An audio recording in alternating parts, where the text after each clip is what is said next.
आमंत्रित करता हूं। उत्तर प्रदेश में कांग्रेस कमेटी के प्रवक्ता है मनीष जी, आपका स्वागत है। आप पदयात्रा ही निकालते रह गए और बीजेपी देखिए वहां फीता काटने पहुंच गई और अब चौधरी साहब की मूर्ति का अनावरण होने जा रहा है और इसके बाद 10-15 और मूर्तियां लाइन में हैं। आप करते रहो पदयात्रा।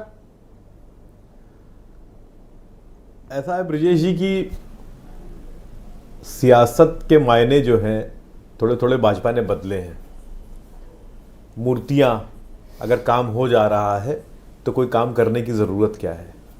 जिलों के नाम बदलने से अगर काम हो जा रहा है तो काम करने की ज़रूरत क्या है। हिंदू मुसलमान कर देने से अगर वोट इलेक्शन जीते जा रहे हैं तो काम करने की ज़रूरत क्या है। तो सवाल इस बात का है कि अगर इन बातों से जनता में एक मैसेज देकर या एक भ्रम बनाकर वोट के समय हम पोलराइजेशन कर ले जा रहे हैं। अगर आप नोटिस करिएगा तो हर इलेक्शन जब होने वाला होता है उसके 5-6 महीने से पहले से ये सरगर्मियां चलने लगती हैं जी। तो वो उस समय हाल फिलहाल में उसको मैनेज कर लिया। थोड़ा सा क्या किया कि इलेक्शन के ठीक टाइम पर, जैसे अगर अभी देखिए जो चुनाव हो रहे थे तो जो किश्त अक्टूबर में आनी थी उसकी किसान वाली, वो 1 महीना डिले कर दिया और नवंबर में भेज दिया, मतलब जिस समय वोटिंग पड़ रही थी।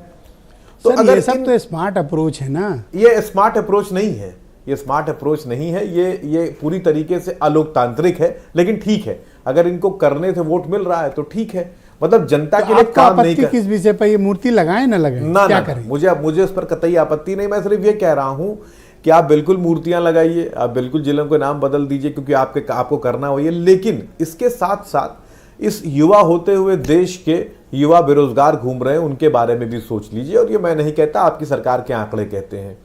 उत्तर प्रदेश में 25% से ऊपर युवा बेरोजगार है, ये आपके आंकड़े कहते हैं, मैं नहीं कहता। उत्तर प्रदेश में एक लेबर फोर्स पार्टिसिपेशन रेट होता है वो घट गया। इसका मतलब क्या है कि युवाओं ने रोजगार मांगना बंद कर दिया है। उस पर कुछ काम कर लें।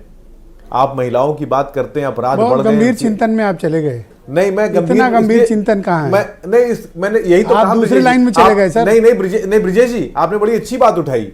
एकदम गंभीर चिंतन की जरूरत नहीं। जब आप गंभीर होकर चुनाव जीते जा सकते हैं, जब जनता के जो मूल मुद्दे हैं उन पर बात तो भैया कांग्रेस कोई धर्मार्थ ट्रस्ट है क्या? आप पॉलिटिकल पार्टी हैं, आप इनसे पॉलिटिकली लड़िए।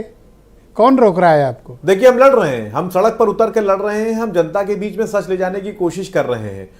एकदम सही बात है कि हो सकता है कि आज हम कनेक्ट बनाकर अपनी बात ना कह पा रहे हों, लेकिन ये मैं देख रहा हूं रिस्पॉन्स कुछ आ नहीं रहा आपकी पदयात्रा का।